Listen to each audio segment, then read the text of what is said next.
Are you actually starting getting recording now? Like, am I good to start the show? Yep, we're good. Okay, cool. Just making sure we don't need yet another false start to this. I think we just had one. Yeah. I was sitting here waiting. And then you did it, of all people. No, it's just par for the course.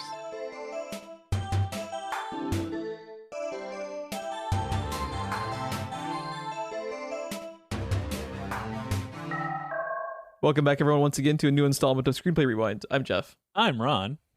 And we are continuing our Friends and Family Month as a shocker to myself, first and foremost, because I thought I wasn't going to have a voice left after the debacle that happened last time with thankfully, The Last Airbender. But what are we covering this week, Ron? This week, we are talking about Thumbelina. What a goddamn whiplash from The Last Airbender to Thumbelina, dude. Jesus. Oh, boy.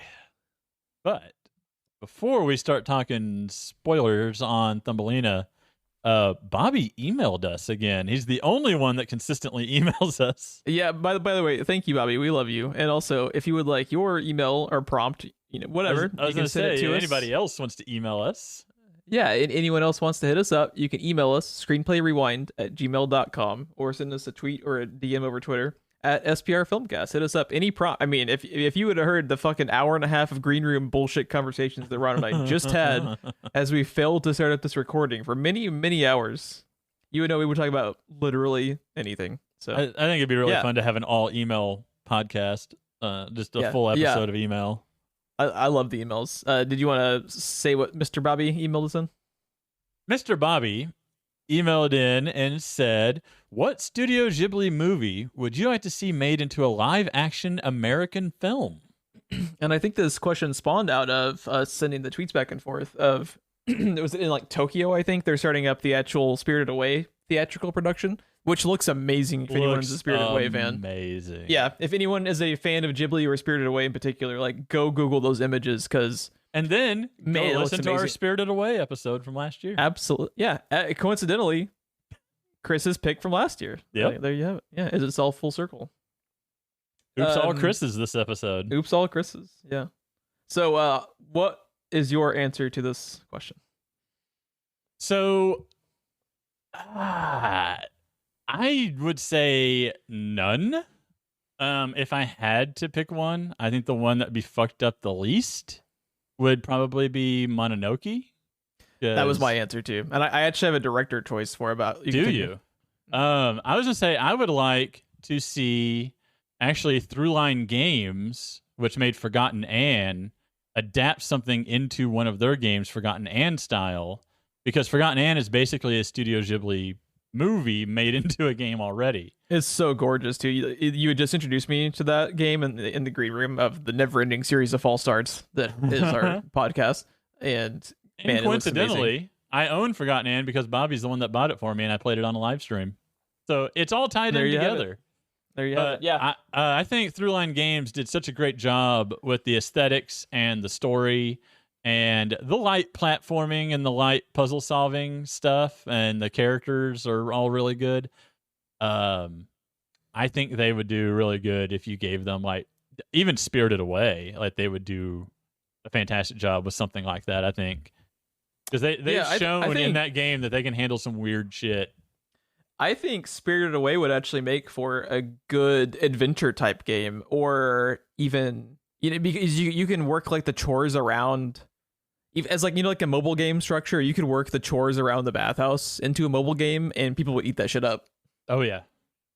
But my answer to it is Mononoke as well, but I think it's such a specific thing that you talked about, like it worries you because nothing's like Ghibli, and it's such a specific tone that they have. But I think what would be very interesting is I would like to see a Guillermo del Toro Mononoke movie, because I think he could actually convey that, because Ghibli always has this very specific kind of tone to it, and I think Del Toro's tone, he respects it, and his ability to kind of convey charm in his more, like, I think about, like the Hellboy movies and stuff like that, where it is darker subject matter, but he always has that kind of humor and lightheartedness along with it.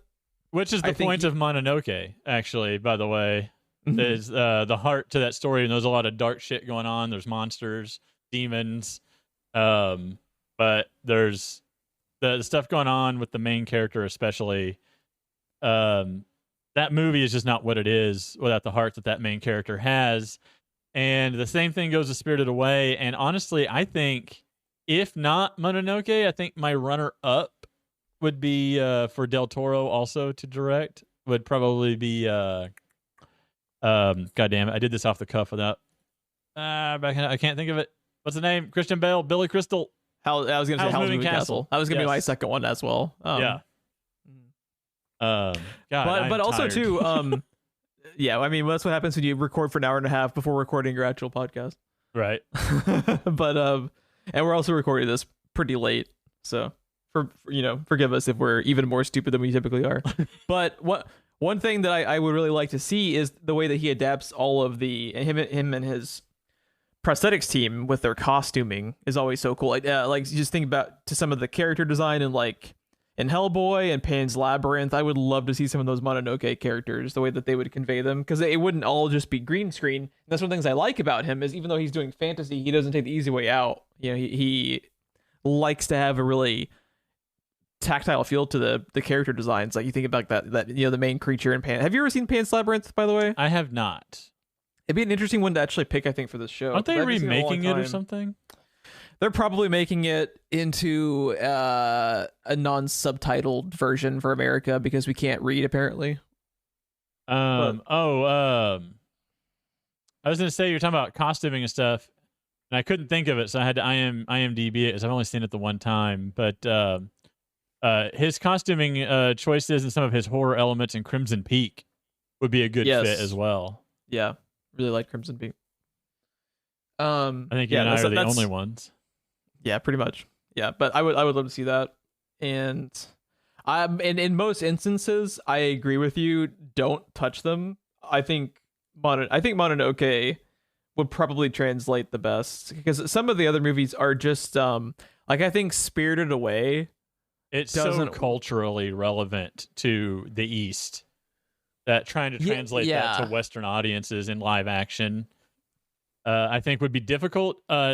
The same could be said for Mononoke, but I think less so, because at the end of the day, and I'm not trying to boil down, Eastern culture or anything, but at the end of the day, you're talking giant monsters and a really wiggly, wormy demon, and a guy with a demon arm. I mean, and a giant deer.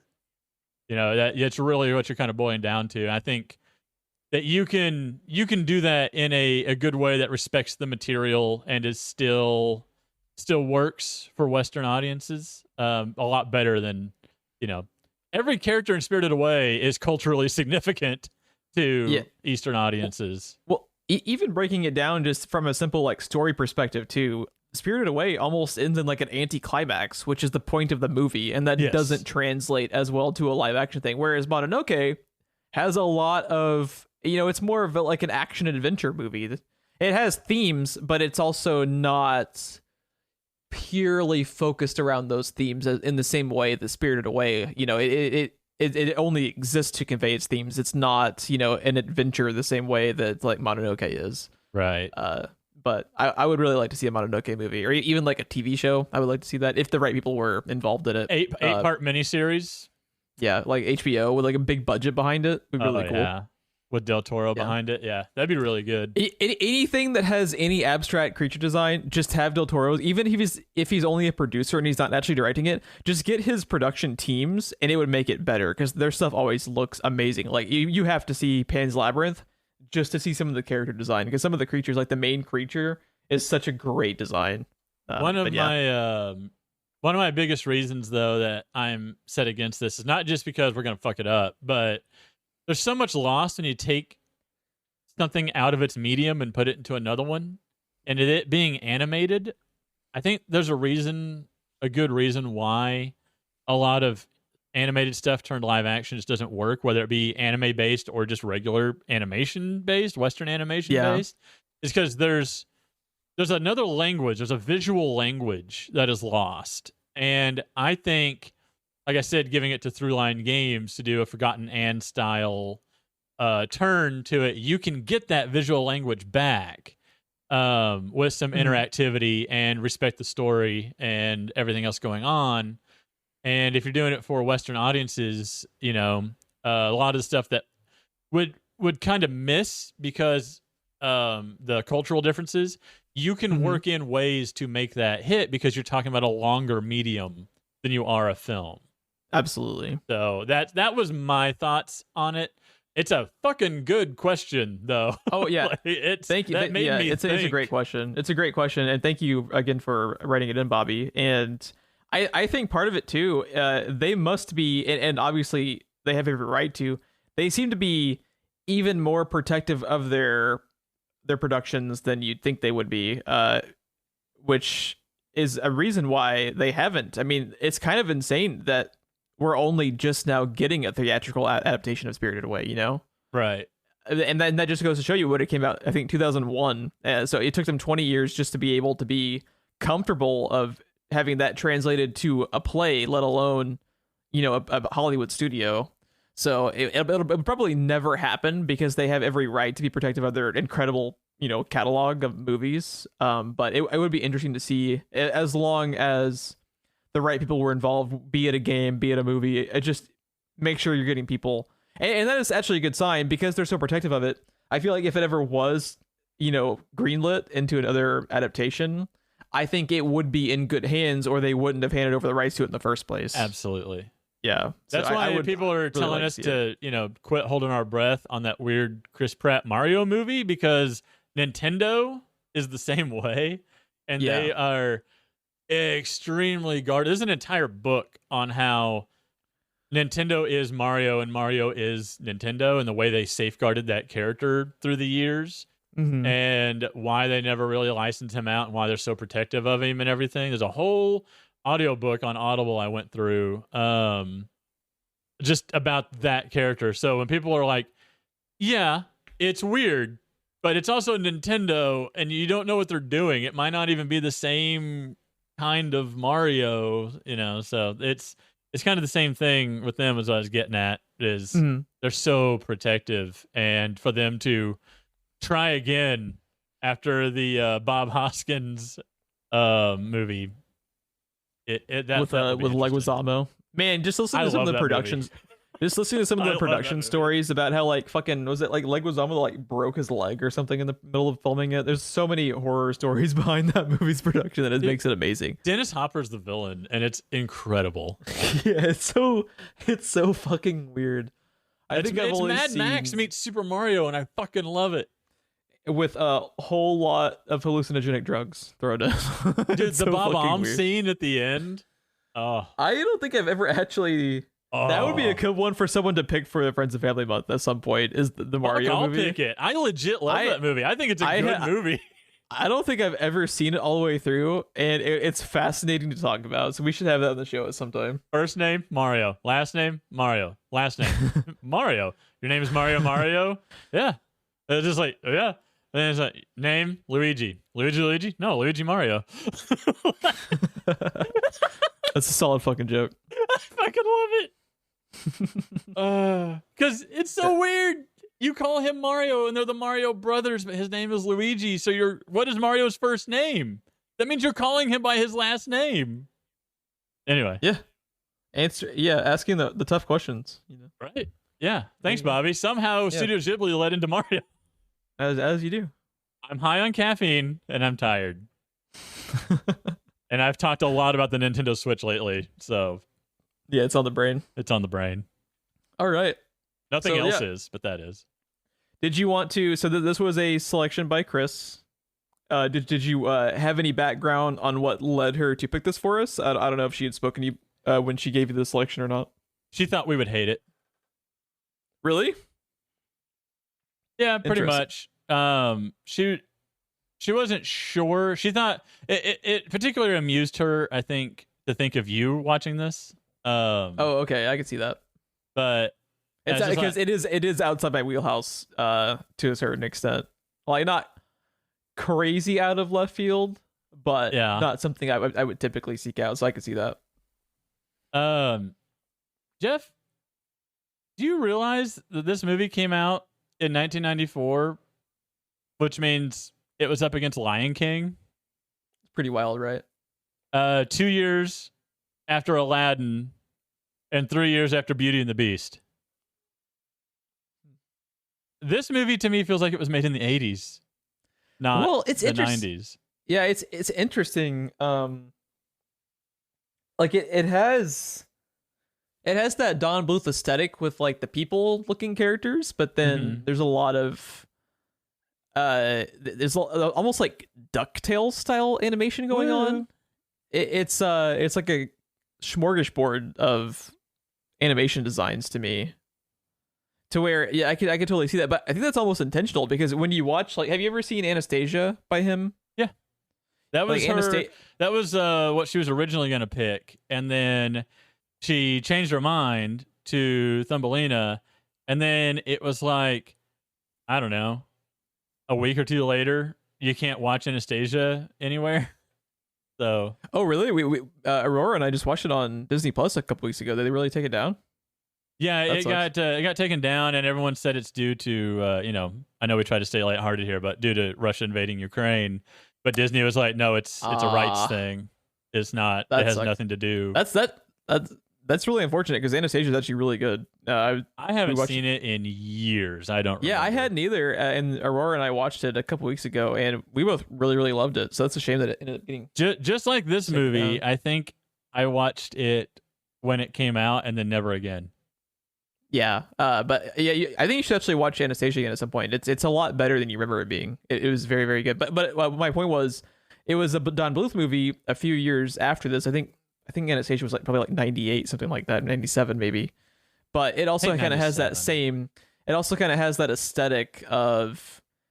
It was almost like intentional. Like he was almost trying to make it look more like a 70s animation aesthetic, just because he just really likes that because he was such a classic because he's. We looked up his Wikipedia just to kind of see how far back his animation roots with Disney went, and his first animation job was as an assistant to one of the main animators of Sleeping Beauty. So he was very old school when it came to that. So I could kind of see them. It also could just be budgetary, of them. I feel like some of it is budgetary, because, I mean, animation is Disney's bread and butter. Not so much with. Who was this again? Fox, 20th Century Fox, I think. Not so much with them. They probably didn't afford it what Disney would have. But it's not so much just in the animation. The animation is pretty good. But even just like some of the lines and the storytelling and some of the songs didn't really land with me. It felt like a much older movie than it is. Yeah. It feels like a movie to me that was made in like the mid to late 80s that was released in the mid 90s. It's interesting. I'm not saying it's bad, but at least for the era, there's some 2020 concerns I have. Oh, God. You're talking about the frogs? Uncomfortable. You talking about the frogs? Oh, everything. This movie's very rapey feeling. I don't know. Which is it? To their credit, I actually like how they didn't hold back with like the theme of it. Well, here's the thing: the original story is like this identically. Yeah, which that's another thing too. Is like that's actually one thing I thought that was kind of cool about this era of Bluth movies, and he never sugarcoated any of them. Right. Like, and Anastasia has some pretty heavy themes going on in it as well. Like you think of thinking back to some of the scenes in like American Tail. It's always an animated movie, but it's not, like holding your hand at the same time. Like I actually like that they're pretty now. I'm not so crazy about some of the stereotypes going on, but it was the fucking 90s and that was just okay for this period of time. But yeah, looking back on it with 2022 eyes, it's like, oof, with like, it's funny you mentioned American Tail. Of the frogs. Like, oh man. It's funny you mentioned American Tail because researching this movie is when I realized American Tail was not directed by Steven Spielberg. Oh, you thought it was a Spielberg movie? I thought it was a Spielberg movie. I know he had a heavy hand in making it. And was he like just a producer on it? Amblin Entertainment's one of the production companies on it. Because I was like, well then, why the fuck in the Steven Spielberg documentary I watched did they have a whole segment of Spielberg talking about American Tail and the making of it? And when I looked it up, he's not listed as a producer. He's not the director. But if you go down to production companies, Amblin Entertainment is the top company listed. And to be fair, he could have had more of an involvement than what is credited, because there's like that. I guarantee you, if Amblin Entertainment's involved, it's yes, Mr. Spielberg, when he has a thought. Like with like the whole backstory with Poltergeist, about how Tobe Hooper is credited as the director, but everyone says like, no, Spielberg directed this fucking movie all the way through. Yeah, it was like a whole thing. So like even if his name's on it, because like Spielberg is the type, his fucking resume is so robust. He couldn't care less if there's a couple movies here and there. He's like, oh yeah, I directed Poltergeist, but didn't get credit for it, and I don't even fucking care, because like look at the rest of my library of movies.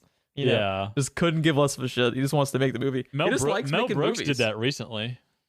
Oh yeah, yeah. There's a what do you call the cafeteria shops that you put the quarter in and open the glass window and pull the thing out?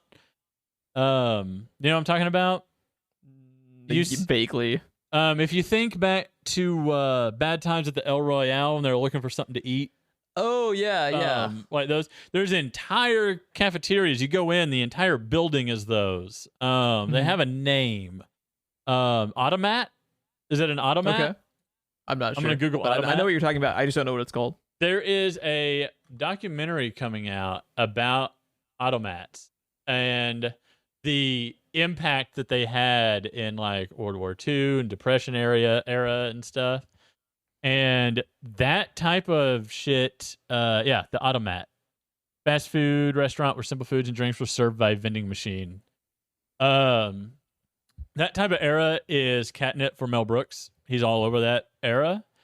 Mm-hmm. And he is one of the biggest names and people putting money into the production of it. But he told them to leave his name off the credits because he doesn't want people to think it's a comedy. So he's not credited at all. But he's one wild. He's one of the biggest names behind it. He didn't want his name to basically taint the public thought, perception of it. The perception. Yeah. That's what I'm looking for of the Automat documentary. Which, by the way, like I love when creators can get to that point. He wrote an original song for it too, by the way. Oh, that's awesome. I love. You can look it up. It's kind of funny. I mean, of course it is. I know he was being serious, but it was kind of funny. Man's a genius. Yeah, it's Mel Brooks. He can't not be funny.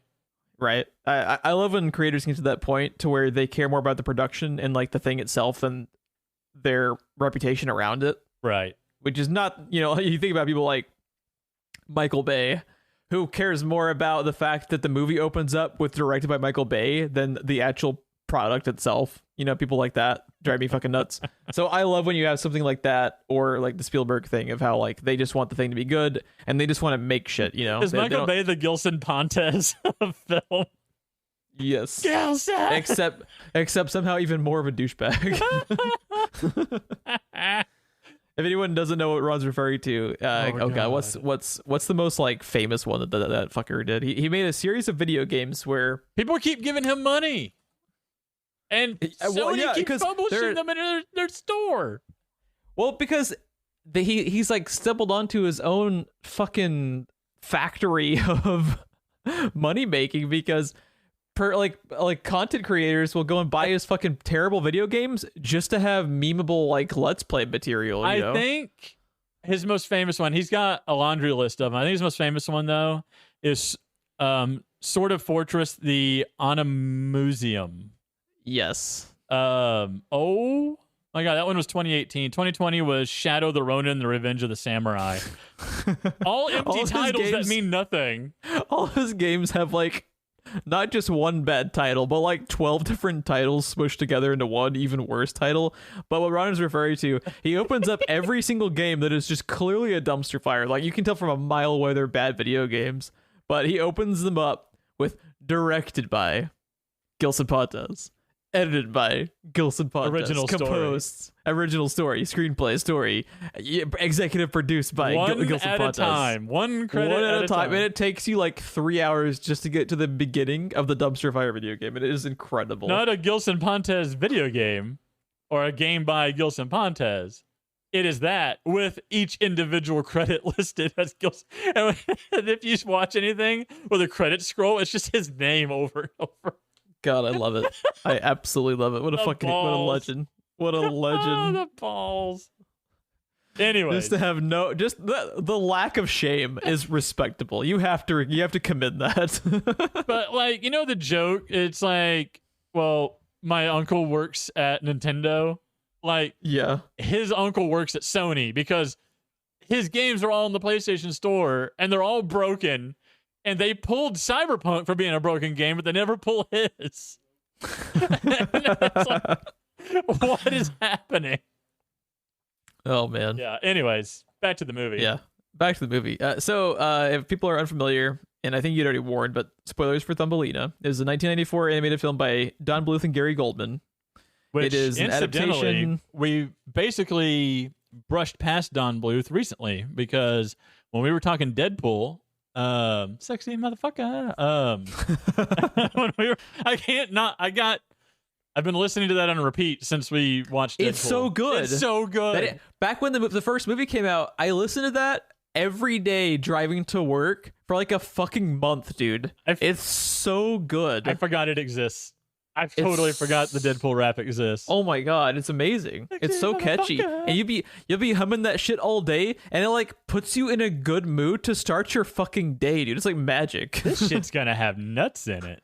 But we were talking about Deadpool, and I mentioned, Ryan Reynolds is gonna be in a Dragon's Lair movie. And I couldn't remember the other one at the time. It's Space Ace. Dragon's Lair, Space Ace, Dragon's Lair 2 is the 3 games that I talked about. Don Bluth is the guy that directed all 3 of those. And if you look at the animation in those games and you look at any Don Bluth animation, but particularly this one, 1-to-1. What's 1-to-1? Yeah, 1-to-1. He loves that style. It's almost like, I don't know the specifics of it, but wasn't like the whole point of Dragon's Lair to be able to like have a thing to generate money to put back into the animated productions? Because he became so independent that like I was reading on the Wikipedia for him, their first production studio actually went bankrupt. Oh wow. Yeah, it's interesting. Like, I applaud anyone who is interested in animation and doesn't know much about Don Bluth. Go read his Wikipedia page because he has a lot of interesting tidbits. Like, I don't know if you're familiar with this either, but I learned today when I was reading up on him, Don Bluth is actually the first person in the animation industry to have a profit sharing system for the animators to actually really? Like have their own profits generate from the productions. It's really cool. Interesting. Yeah. Because Disney does the whole workshop thing where you get a Disney movie on your resume and basically you can get any job you want anywhere, but odds are they're just going to hire you anyway over at Pixar and you're going to be animating Disney movies anyway. Yeah.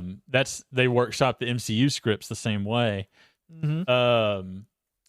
But because that's interesting, because the biggest thing that Disney did was no one animated anything the way he wanted, so he started his own Disney School of Animation.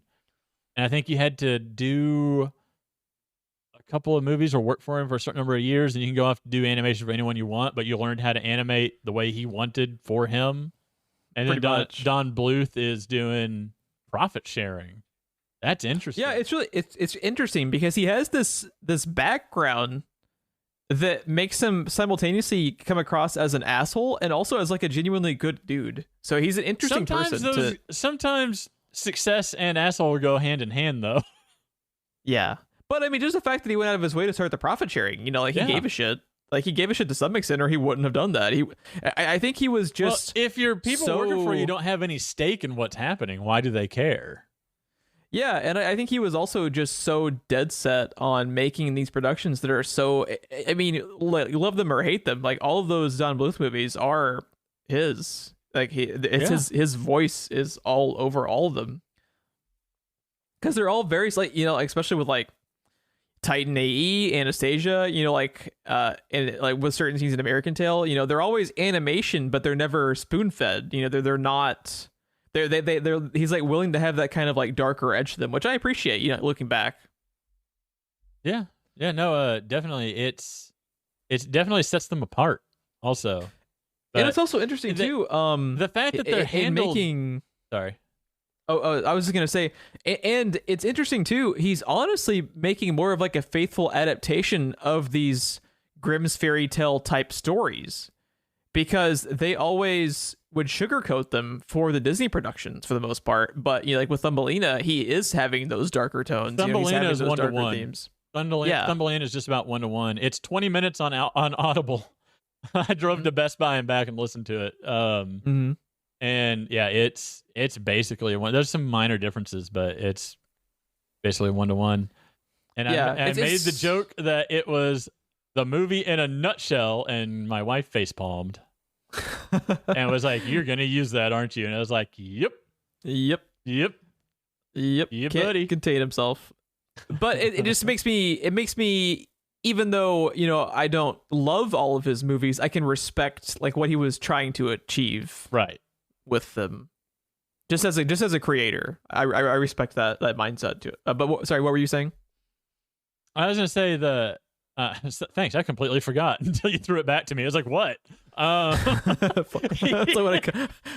hold on, Ron. Let me yell about M. Night for another 5 minutes, and you can have your turn.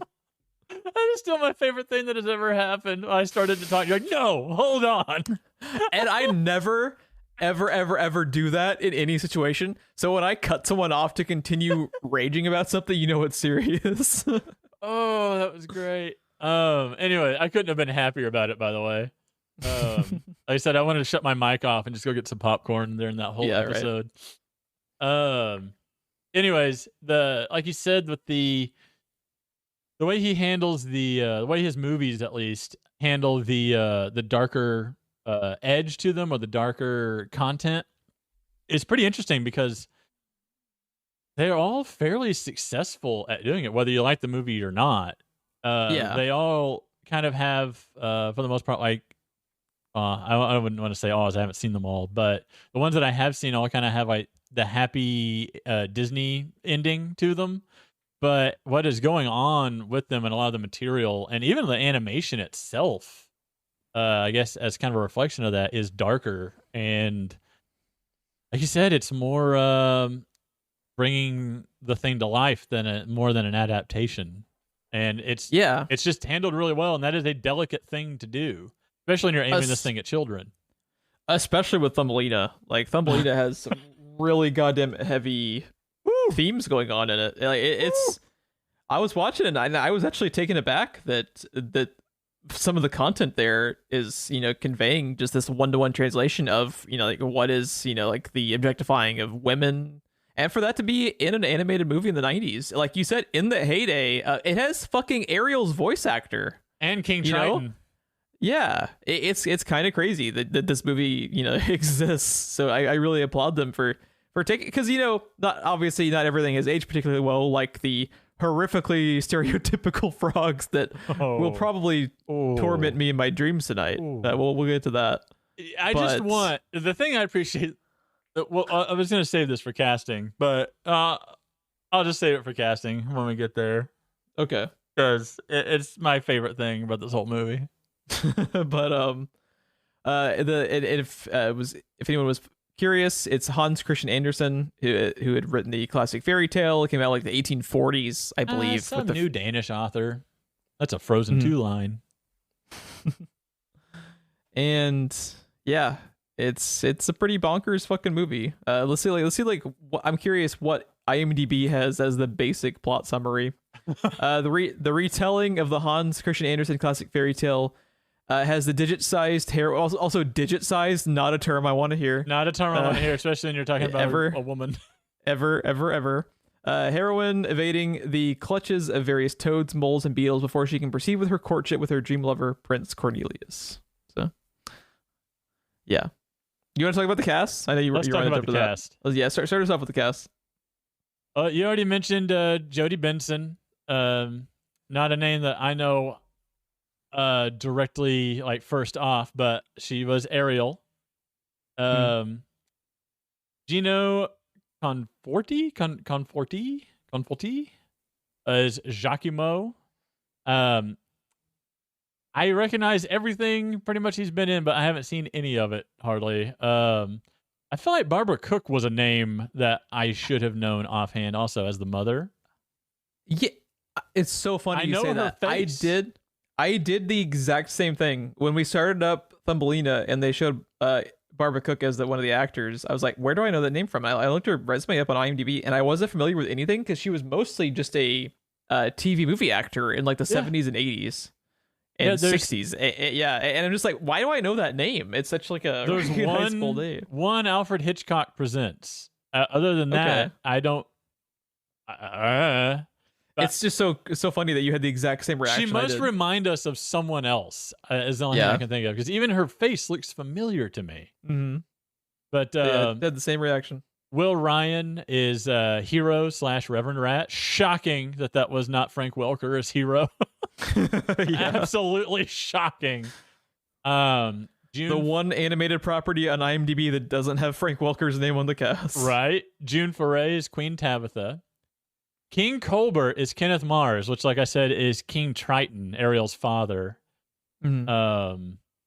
Again, you haven't seen this yet, but you'll be half a fish and you'll like it. Oh my God, you have to watch Olaf Presents, dude. Yeah, that's Kenneth Mars. Gary Emhoff is Prince Cornelius, which I'm sorry, but Prince Cornelius, if this was made in live action today, there's no way that's not Chris Pine, right? Just looking at him. What's fucking funny too? Since I had talked about us watching Anastasia a couple weeks ago, if Anastasia were to be adapted, Aurora and I talked about it. Even fucking Cusack's voice back then sounded like Chris Pine, but Chris Pine would be the main character, like the main dude, at 1,000%. So it's funny that you made that connection in this Bluth movie when I made it on the other one. There's something about one of the angles that they do with one of his reflections as she's thinking back on him that reminds me of Chris Pine from Into the Woods. I can see that. Is where that came from for me. Just with a much more unfortunate haircut here. Holy the fuck. With a real strong Matt Damon haircut going on here. That haircut, I feel like a lot of Don Bluth characters have that haircut. The main guy in Titan AE has something very similar. The Mop Damon haircut. Yeah. But Caro is Miss Toad, Ma Toad, Danny Man, Monzo, which that's the one especially, right? Is Mozo? I don't know. I don't know the names, but it's all oof. Oh, it's rough. Yeah, Tuts is my favorite thing that has ever happened in an animated film. Just blindsides you out of nowhere in a quiet moment. You just hear Gilbert Gottfried just, yeah, Tuts. How does his voice simultaneously raise my blood pressure and also be charming to some weird fucking extent at the same time? How does that happen? But I both love him and hate him at all times every time that man opens his fucking mouth. Holy fuck. The thing that I will forever associate him with more than anything now is just, Gilbert Gottfried, holy crap, you're my horse? Hey, ya, Peter! Family Guy, when he's Peter's horse. You just gotta love how you have some people like that in Hollywood history. It's like, this guy has a career just because he has a really excruciating voice, and there you go. He is my example of how you do the annoying loudmouth successfully versus Awkwafina. I can see that. I cannot stand Awkwafina. There's a charm somehow to Gilbert Gottfried that is missing from Awkwafina. Yeah. But yeah, just that moment. It's just such a quiet scene, and then Mr. Beetle passes by, and then you duts! And I burst out laughing, and I laughed at it through the rest of the movie. His fucking voice, and it's like, especially his performance in here, it's not bad by any means. He's doing a great job with the character that he's playing. But I'm not joking. He was literally raising my fucking blood pressure as he kept talking. I was like, oh my god, this fucking character, dude. But then at the same time, it's just like he's like one of the best characters. And one thing I was talking to my wife about, which I guess I should have said at the beginning of this, Cris, the person that suggested this, is my wife. I kept talking about divorce. Is people love to put him with basically the opposite of his voice over and over and over again. Because so in this he has the like the song that kind of at near the end of it turns into a duet with her. And then in Aladdin, there's literally a moment where as Iago, when he's dressed as the flamingo, that he's got to get Aladdin out of the room. So they switched the Jasmine voice actor where he's supposed to be imitating her, but it's the Jasmine voice actor. And he's like, all right, now to get the show on the road. Oh, Aladdin. Like, they loved it. They do that. And then in Return to Jafar, he has a singing duet with the Jasmine voice actor. Mm-hmm. So it's like, people love the juxtaposition between Gilbert Gottfried and literally any feminine voice because they keep doing it over and over and over again. Although the most important thing he ever did in his career wasn't it Gilbert Gottfried who did some of the Twilight readings? Oh my God, I forgot about that. Yeah. And just the fact that happened makes me happy. Dude. All right, then we go from Gilbert Gottfried to Neil fucking Ross. Probably underutilized. But he's if you're a child of the 80s or 90s, Neil Ross voiced everything that you watched. G.I. Joe, Transformers the movie, like American Tail. He's listed in American Tail. Final Fantasy VII Remake. Interesting. Yeah, like he's all over everything. Star Wars: The Old Republic, right? Cloudy the Chance of Meatballs. Harvey Birdman, Attorney at Law. Yeah, he's all over everything. So, Neil Ross, even if you don't know him, you know his work for sure. Yep. Carol Channing as Miss Fieldmouse, probably my favorite song in the whole movie. It's really good. It's really good. I think it's probably the only song in the movie that I specifically found memorable. Like it's this thing, like a lot of the songs are not bad, but they're just not memorable, especially when you think of like the time period and just how many iconic songs are in animation from the late 80s and early 90s, right? Or even today, like fucking stuff from like Moana and Frozen and stuff. It's just I found her song really good, but that was kind of the only standout song to me. Yeah, it was the only standout one to me. I enjoyed the Gilbert Gottfried one, but that's more to do with the fact that it was show tunes and it was Gilbert Gottfried. Right.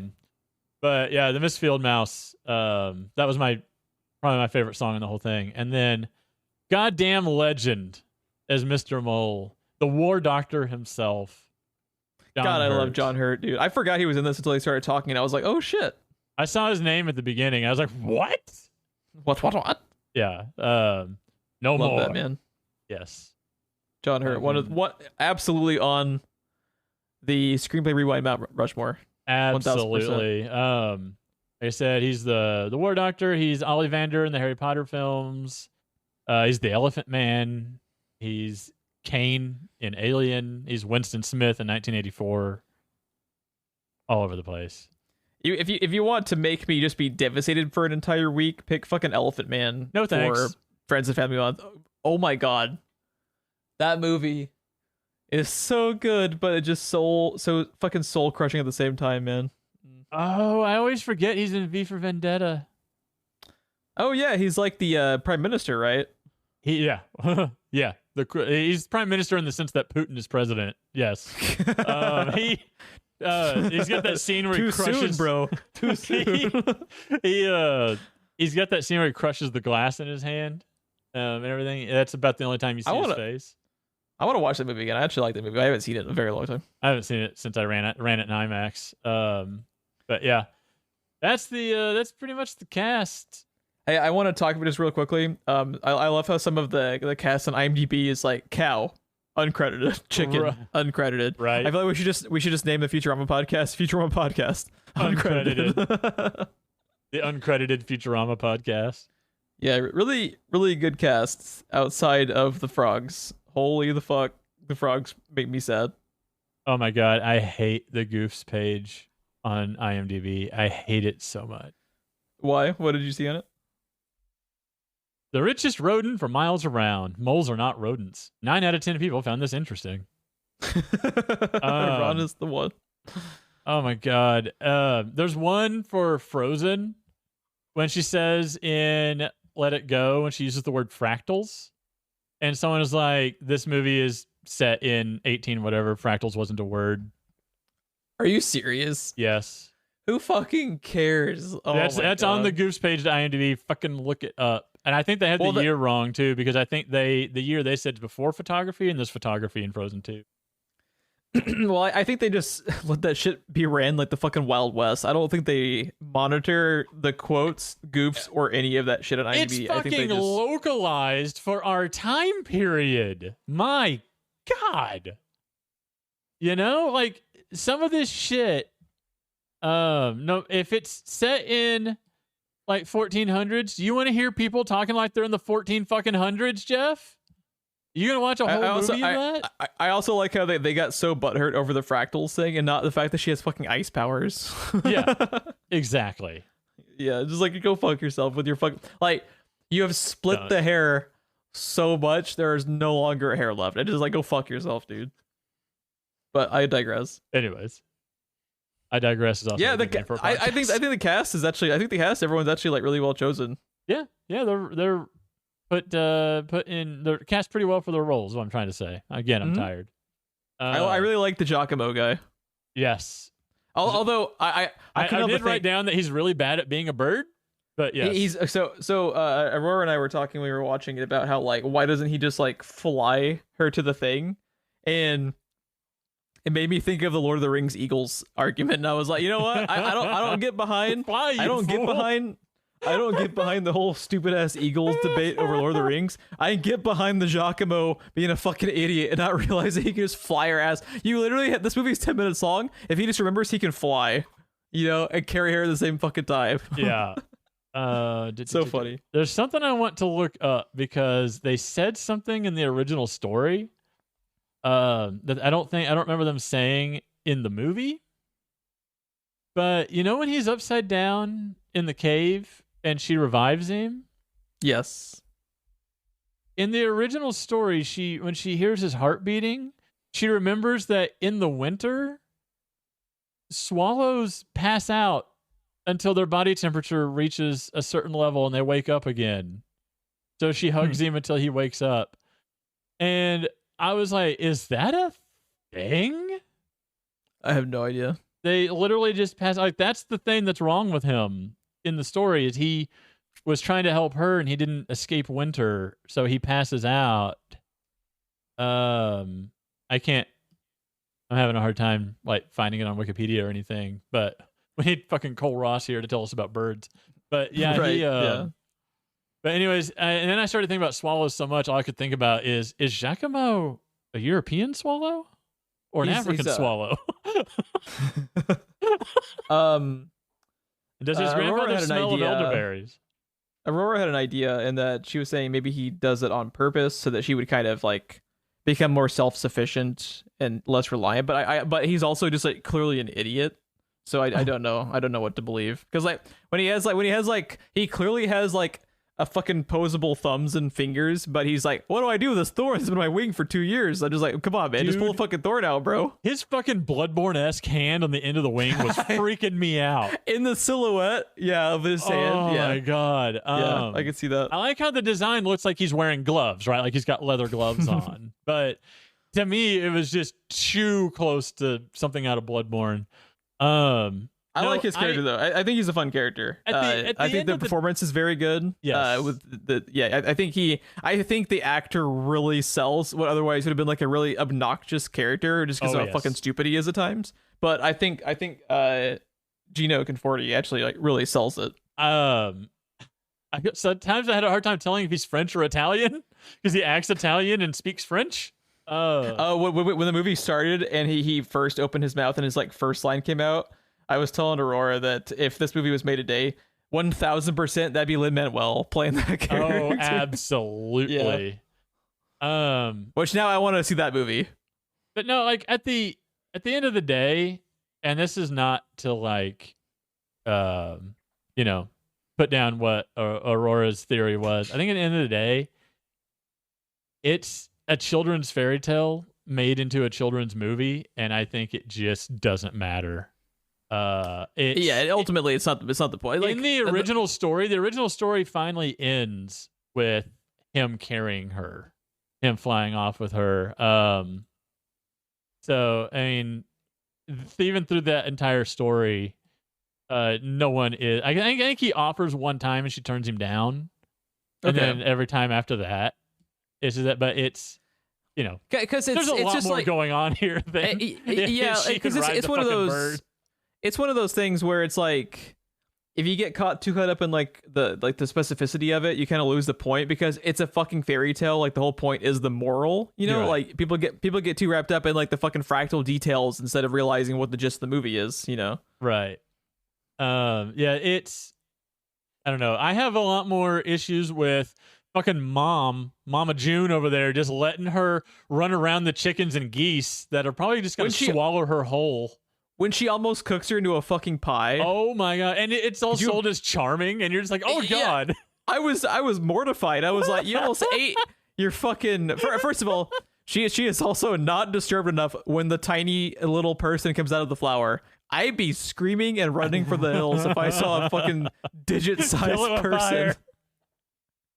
Nuke it from orbit. It's the only way to be sure. Jesus Christ. Mr. Mole's in the corner. Not again. Not again. Not again.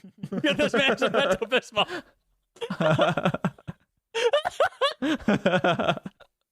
Oh God! Check please. Check please. Oh Lord. Anyways, what were we talking about? So Aurora has reminded me that she asked a good witch for a child, so she was expecting it. But I would still be mortified if I actually saw it work. Like I told my wife, though, I don't consider that a child. Like, she's born 16 years old and out of a flower and the size of it. Oh God, stop it. She's the size of your fucking thumb, so you name her after your thumb. Like, she's the size of your fucking Giacomo Bloodborne hand digit. But she's born almost old enough to vote. Like, I would be pissed at that witch.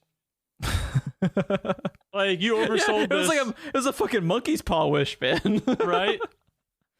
Look, one of my chickens ate my daughter. That's the third one this week.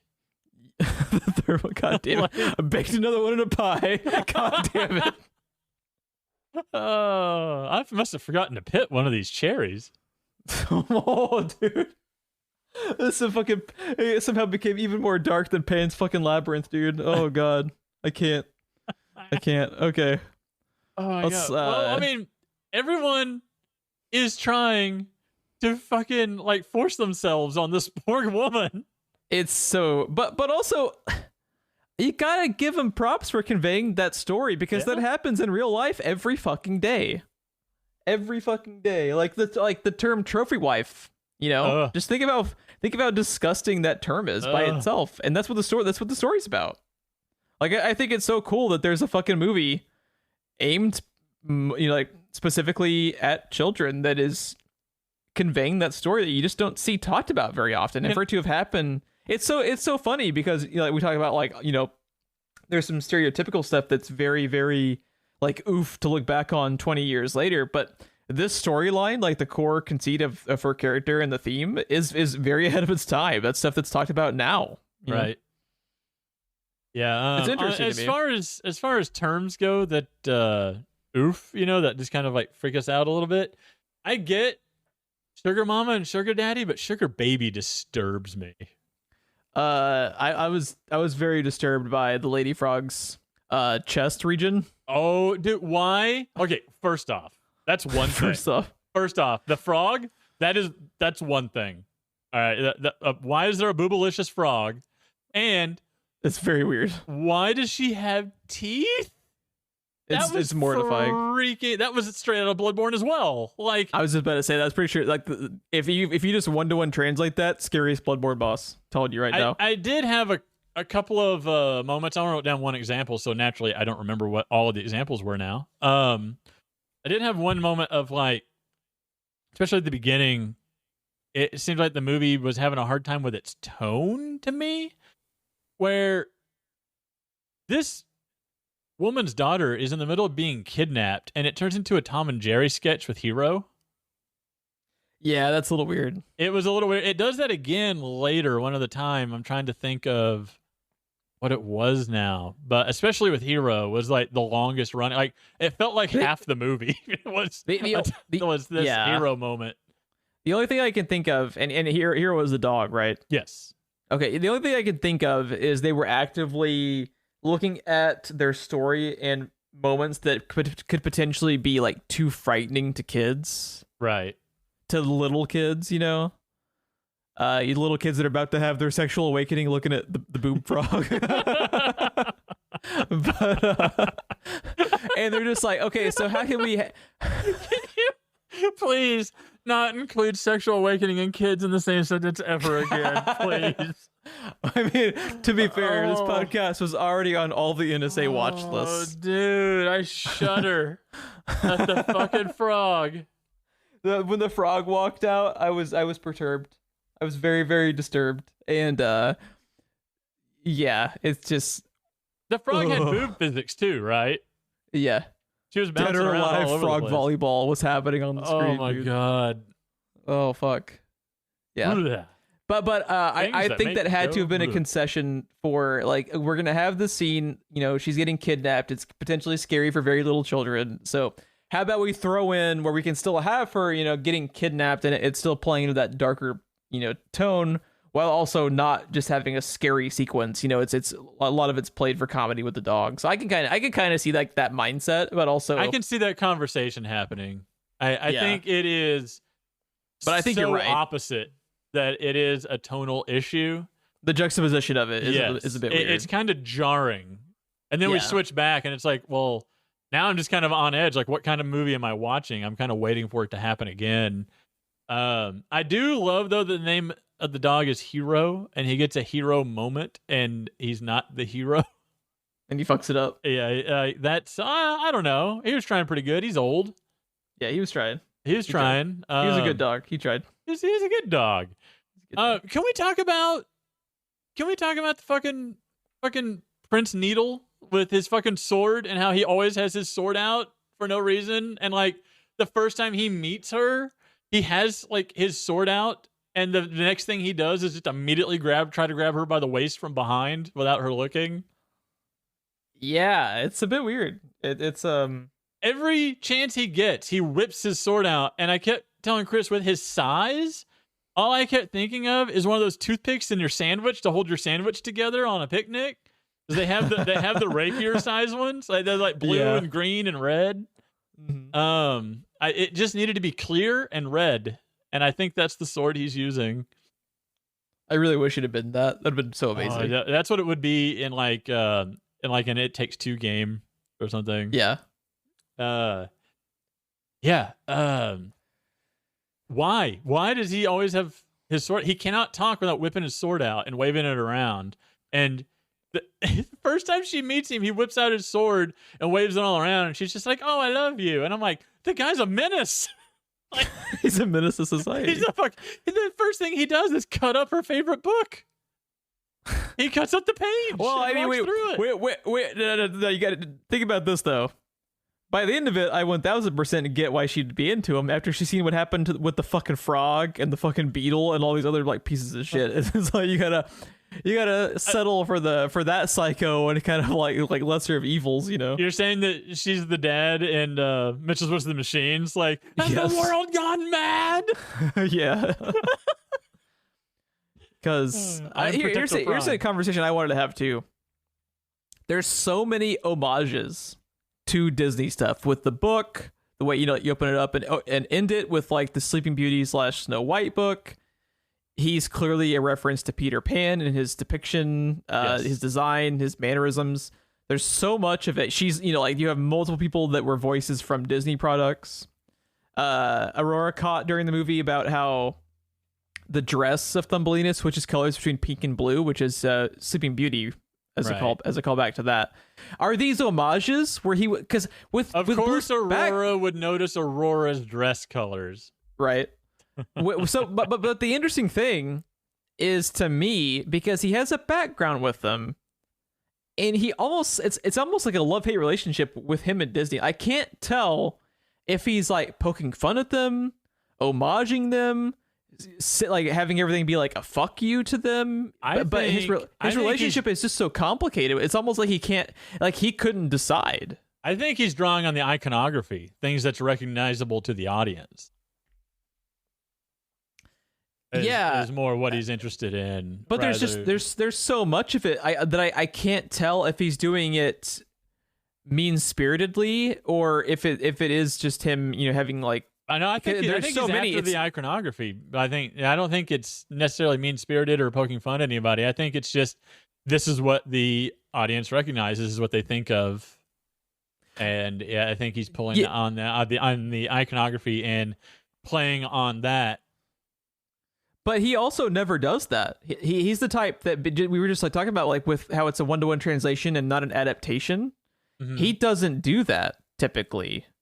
Right. He is just conveying the stories he wants to tell. He is not usually using that type of shorthand to where I think he's just a fascinating dude. And I can never put a finger on if he has, and maybe it's both. Maybe he has both, because like Disney gave him a career, but he had a falling out with them. So maybe it's, like a love-hate relationship with Disney and, just animation in general about like what it became.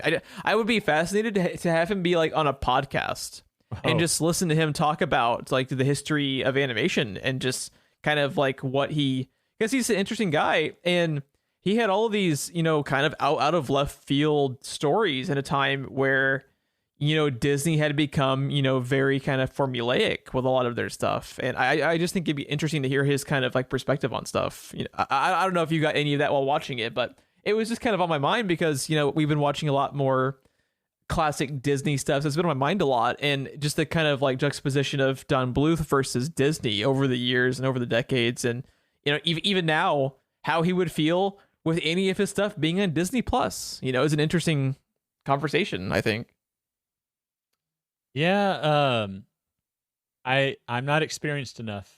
I don't honestly know. I have seen a lot of his work, but it's not stuff that I watched over and over throughout my childhood or anything. Most of the time, I watched a lot of his stuff like once, maybe twice. It didn't really stick with me. It didn't really connect with me the way a lot of the Disney stuff did, or even some of like DreamWorks and stuff like that. Yeah.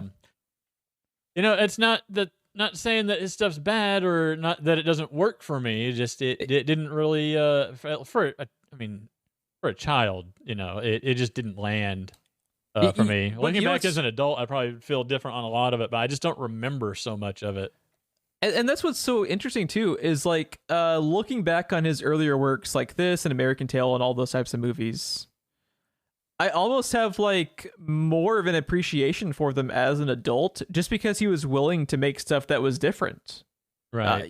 In a time period when they were all banking on this stuff being a specific formula and being kind of obviously influenced by Walt Disney while also clearly making stuff that is counterintuitive to what you would consider being Disney animated material. It's just like this whole kind of like history to animation that I find really interesting, and how it kind of ebbs and flows, and how they've had kind of, Disney has periods in time where they've been huge and they've kind of, fallen off the rails for a few years, then kind of pick themselves back up. I just find it very interesting looking back on if I watch something like, because I remember the one movie of his that really connected with me as a little kid was American Tail, but to your point, I haven't seen it in probably, 25 years. Right. So it was just really weird that he had these types of movies that even ones that did connect with me when I was little didn't stay with me. But I think they're really interesting to revisit because revisiting Anastasia in particular, I think you should find a way to go watch it. I thought Anastasia was actually really, really, really good and a lot better than I remembered it being. It had great characterization. And it's just like, I think some of his stuff is worth revisiting with the kind of mindset of 2022 in, how we've gotten to the point to where we're trying to make more of an emphasis on female representation and these darker themes while also making it somewhat accessible to little kids. And kind of convey these morals to these stories that I think are important for kids to know about, but that that on like a larger scale, we've gotten almost like too afraid to tell little kid stuff. You think about like the We're type regressing when it comes to that type of stuff right now. when you think about what we saw, what you and I saw on Cartoon Network and Nickelodeon in the 90s would never be made now.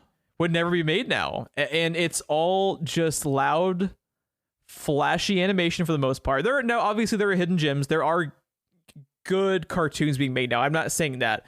But if you talk about kind of like the average cartoon, like I think it has regressed in what we're conveying to kids. And I am, a little bit nervous when I think about, what was what's the cartoon that was like a long running one that like all the parents hate? You know the one I'm talking about? No, it was a more recent one. But it was a huge one that like parents had like huge issues with the morals that were being portrayed in it. It was over what a charmed fucking life that you must lead to think, the biggest problem in your world is this cartoon that's probably on Nickelodeon. And just of all the first world problems.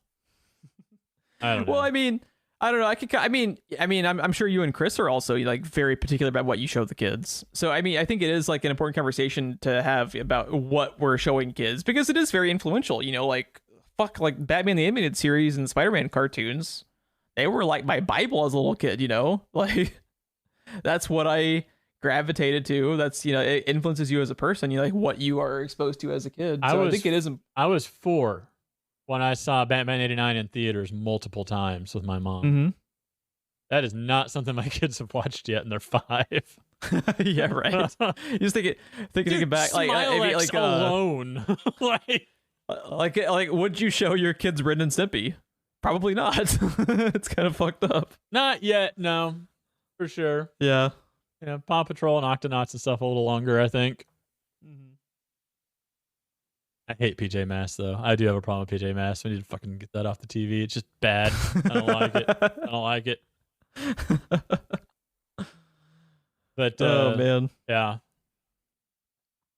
I don't know. We've gone through pretty much all my notes except for my first one. That opening shot of the movie.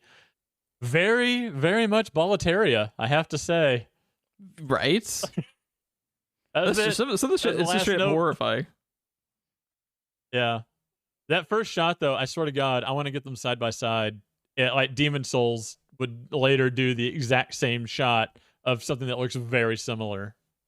Mm-hmm. And I think it was even like fog covered, and I was like, oh no. This story is going in a different route than what I remember. God, I'm just scrolling back through the IMDb and yet again finding the tagline of digit size, and I just never want to see that phrase again in my entire life. Please, this stop. will always forever be associated for me with "Hiya, Duts." It's so gross but so charming at the same time, and I just don't know. It's in a children's movie. Hiya, Duts. Nathan was saying it. Like, really? Yes. That's great. I was just like, oh my God, what is happening? I just can't wait till he goes to school and hiya, Duts. Just immediately expelled. Yeah. Oh my God. Oh my God. It's yeah. I don't know. Here's like, do you like the movie? Do you like Thumbelina? That's funny. It's exactly what I was going into. I think it's okay. I don't have any interest in watching it again. I still find it. My critique in '94, I feel like, is the same as it is now, which is it's kind of boring to me in places. Yeah. I appreciate it more than I like it, if that makes any sense. Yeah, like I appreciate what they were going for and how like kind of ballsy they were with it. But now, understandably, this isn't aimed as like a moral for us. This movie is, very important to like little girls around this time because there weren't a lot of stories that were talking about this stuff. Right. Yeah, I think it's beautifully animated and stuff as well. I just think the colors, while there's a lot of use of color, everything's so darker in tone, it almost comes across a little bit gray in places to me. Mm-hmm. Whereas, you're used to, when you think of animation, you think of Disney or even like DreamWorks or, any of that stuff where it's just flashy and poppy, all opposite colors and stuff. Like Kung Fu Panda, the way it pops, the use of color in Frozen and Moana, even. Dude, Moana is just the animation is. My god! Just looking at the water in Moana blows your mind. But I that's not just Thumbelina, by the way. That's also. We're eventually going to cover Moana, and I have in my bullet points the water, the hair, and the clothing, the stitching in the clothing and stuff. And just like how good they've gotten. Like looking at like any of the characters' hair in Encanto was fucking. Did you watch it yet? I did. Miniature review, go. What do you think of it? Miniature review. My last point at Thumbelina was just I was gonna say the kind of color scheme you're talking about. We're talking about another movie. the color scheme you're talking about was just Bluth in general, because American Tail is also very kind of dreary in color palette. Anastasia is as well. I don't know Titan AE was very dark as well, but that makes sense because Titan AE was like I don't sci-fi. I don't know how to describe it because it's not muted, but muted is what I want to say. It's like subdued. Yeah, I would say, because it uses a lot of color and it uses color very well, but everything there's no it's more of like it's like the saturation is turned down. It's like the contrasts. Yeah, there's not a lot of contrast to make it pop like you talked about, and it makes everything just kind of like samey. Come across but not bad. He just likes that art style, and again, even the animation, like to the conversation we were talking about earlier about how he was kind of like bucking the trend a little bit. Just the fact that it's not flashy is interesting, because that's just like animation 101. He's not trying to sell you on the animation alone. That's animation 101 is to make, the characters pop, especially if you're having it be a thing for little kids, because that's one of the things that when you're a little kid, the moving fucking colors are fascinating to you because your brain's not fucking developed yet, right. And that's just how it is. But he was just going for a different aesthetic, and I can also appreciate that. I appreciate like the aspirations of the stuff he did more than like the products themselves, which is something that maybe that's just me looking back as a fucking boomer, like, and just as someone who also tries to be creative sometimes, and just kind of looking back and like being able to appreciate that. It is interesting to kind of just buck the trend in the ways that he did. So. But Encanto, I thought it was okay. I'll probably never watch it again. Yeah, I didn't really like it, to be honest. I actually, interesting enough, I think the music's overrated, which pains me to say because I love Lin-Manuel. Watch yourself. It pains me to say it because I love Lin-Manuel. I don't really care for any of the songs, even the famous one. I don't care for any of them. Okay. When you say the famous one, are you talking about? We don't talk about Bruno. Yeah, I thought that one's okay. That song sucks. Don't listen to that one. The first, that's the famous one, right? Yes, Isn't that the one everyone talks about? Yes. Yeah, I don't like that one. We don't talk about Bruno or Bruno's song. That one's massively overrated. The only one I liked was when there's like a slow motion sequence where she's like talking about her family towards the beginning that I liked, and that was basically the only one. I can't remember how it went, though. It hurts us. I've been listening to Surface Pressure on repeat since I saw that movie. What's that one again? What scene was that one with? That is her sister, the super strong one with the donkeys dancing in the background. That one's okay. Oh, come on. This podcast is over. None of the music hit me. I couldn't even remember like the sequence that it happened with. I just wasn't crazy about it. I was happy the movie existed to give me Surface Pressure. I've been listening to it on repeat since then. See, that's interesting because I'd already forgotten basically like the entire movie. Oh my god. Go back and listen to Surface Pressure. No, I'm not. I'm not saying it's. No, I'm not saying it's bad. No, go listen to it. You didn't listen to it right. Yeah, I didn't listen to it right. You didn't listen to it right. Your opinion is mute. Watch it on YouTube and watch the dancing donkeys again. I'm not saying it was bad. It was good. I just didn't find it memorable. Like, you just don't remember liking it is the problem. Oh, okay, that's fair. Yeah, the movie is not a good movie. I thought it was bad in general. I thought it was poorly written. I didn't think it was bad. I just thought it was incredibly milquetoast. And that's what they called me in high school. The incredible milk toast. That's probably It's probably one of the deleted scenes characters in Thumbelina's milk toast. But that's the prince, isn't it? Oh my god. No, yeah, no, it's I have no need to revisit this movie or Encanto. I haven't seen what's the other one that came out recently? Luca? Was that one when that came out? I haven't seen that one. I think Chris watched it and didn't care for it. Does Chris like any of the animated movies though that they've done recently? She does. Yeah, she likes several. What is really telling though is when we were watching Encanto, Nathan asked a couple of times for us to turn it off. Yikes. Haley was coloring most of the time and just kept saying every few minutes over and over, "This movie's terrible." Really? Yes. Damn. So it didn't even pass the 5-year-old test. Like it was. Yeah. Dude, I'm telling you though, there's I swear to God, do you remember when James Cameron's Avatar came out and people were like losing their shit? The movie's and you bad. just watch the movie. The movie's bad. The movie is bad. Inside Out is also a bad movie that people are just like losing their minds over. I thought Avatar was bad before it was trendy to say it's bad. I disliked it immediately. And I had to run it. I disliked it, and it's my dad's favorite movie, and it drives makes me so insane. I love your dad. He's awesome. I don't. Makes me so sad. He likes Avatar. He's kicked out of the family. Yep. I am Ron Snow now. I have removed the last name. I don't have a dad. My mom went to a witch, said she wanted a child, and I came out of a flower. That's how it happened. Yeah. Ron Bellina. Ron Bellina. The sequel we never knew we needed. Just don't say I'm digit sized. We don't like that. It's a slur now.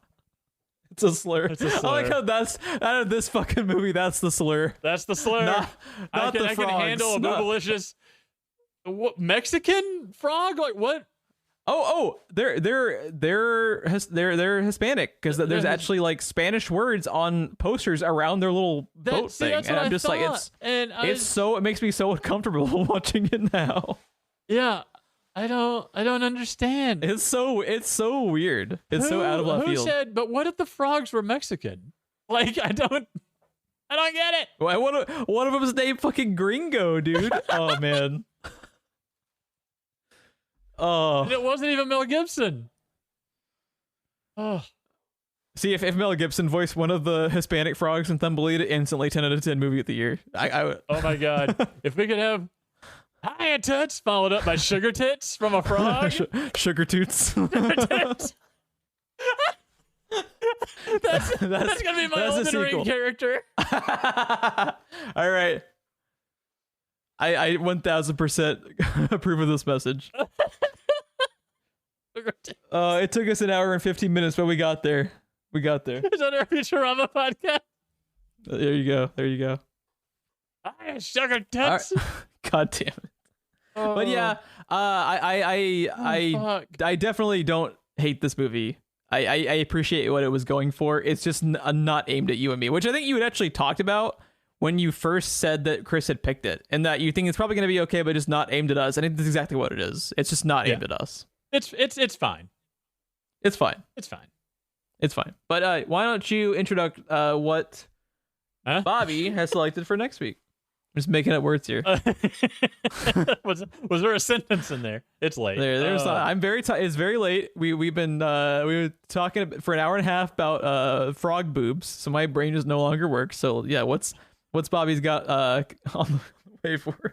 Oh my god, frog boobs is the thing that just happened. That's my Elden Ring character's name. Frog boobs.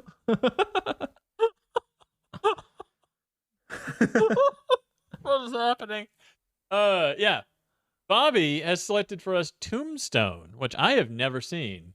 Me neither. I'm very excited. I've always wanted. It's one of those fucking movies. Been wanting to watch it for like 20 goddamn years. Just never got around to it. It's tailor made for you and me. If you look at the cast. Dude, that cast. Holy the fuck! I'm so excited. How the fuck you and I have never seen it is kind of beyond me. If you have, it's actually disgraceful that we have not seen it. When you look at the cast, if you have Hulu, it is on Hulu.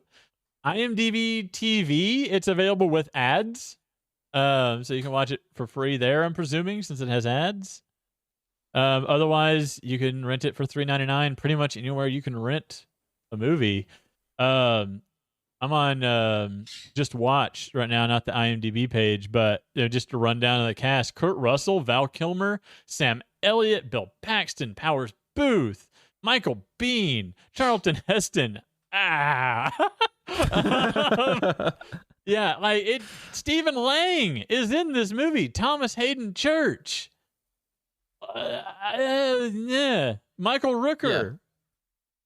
Billy Bob Thornton. Have we not seen this movie? Like, it makes no blows sense. my mind.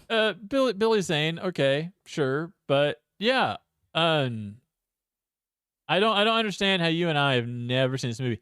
Terry O'Quinn is in this movie. Mm-hmm, mm-hmm. Yeah, it's fucking bonkers, dude. So this is one of the cool things about. Sure. There you go. Star of the show. Yeah. It's interesting too. Like, this is like one of my favorite things about this Friends and Family series is like just having an excuse to watch something that you never have is always a welcome thought, especially when it's something like this that is such a fucking painful blind spot for you and me that I'm glad we're gonna be able to watch it and talk about it. So, thank you, Bobby. Good selection. Cannot wait. Like we talked about last time about when he eventually trolls us, it is going to be spectacular. The worst fucking dumpster fire of all time, and I cannot wait. I think we're moving too slow for him. There's just certain things he wants to hear us talk about, this being one of them. Yeah. Everybody seems to have the same mustache in all these shots, and I'm okay with that. It's a hell of a mustache. It's a bold choice to put a mustache on someone next to Sam Elliott. That is true. That guy has the mustache to end all mustaches. So, yeah, mustache eye. I don't know. What's the plural of mustache? That's the point of this podcast we have reached. I think they're called a flock of Elliots. I think that's the point. A gaggle of mustaches. A gaggle of Sam Elliots. See, this mustache is both Sam and Elliot. Oh, he's more mustache than man at this point. The Wombo combo. Oh, let me tell you. Yeah, if you would like to, like we talked about earlier, if you'd like to email us, screenplayrewind@gmail.com. You can follow us on Twitter at SPR Filmcast for show updates, and also hit us up there if you had any prompts or questions that you want to have answered by Ron and myself on the show at the beginning, like we did with Bobby's question. Thanks again for that. Ron, where can people find you on the interwebs? I am at RonSenseTV on the Twitter. There you go. And any ratings, reviews, likes, anything you can do for us on any of the platforms that you've found us on is greatly appreciated and really helps us to spread the word of whatever the fuck this show is that I am just constantly questioning why we put this into the ether and why anyone listens to it is fucking beyond me. But thank you all. We appreciate you. And thanks everyone in advance and who has already suggested movies for Friends and Family Month. It's always really fun. Yes. One of my favorite parts of the show. Last Airbender excluded. Thank you so. No, I enjoyed myself. It was very cathartic. Just screaming. I enjoyed about watching the movie, and especially knowing what I was in for the next time I recorded a podcast with Jeff. It just made it that much sweeter. Yeah, it was very cathartic, very fun. I could hear you from the future as I was watching that movie. Jeff from the future. Future Jeff. It's your kids, Jeff. We have to go back. They're watching Last Airbender, Jeff. They're watching Last Airbender. We have to go back.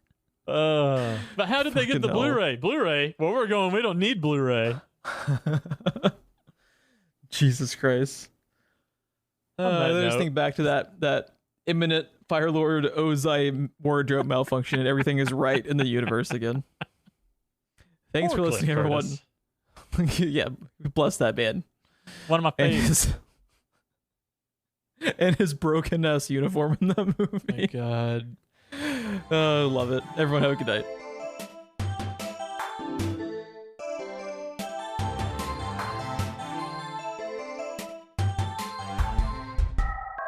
We should have opened the podcast with "Hiya, Tuts." Hiya, Tuts. Or I'll spit out cereal. Are you okay?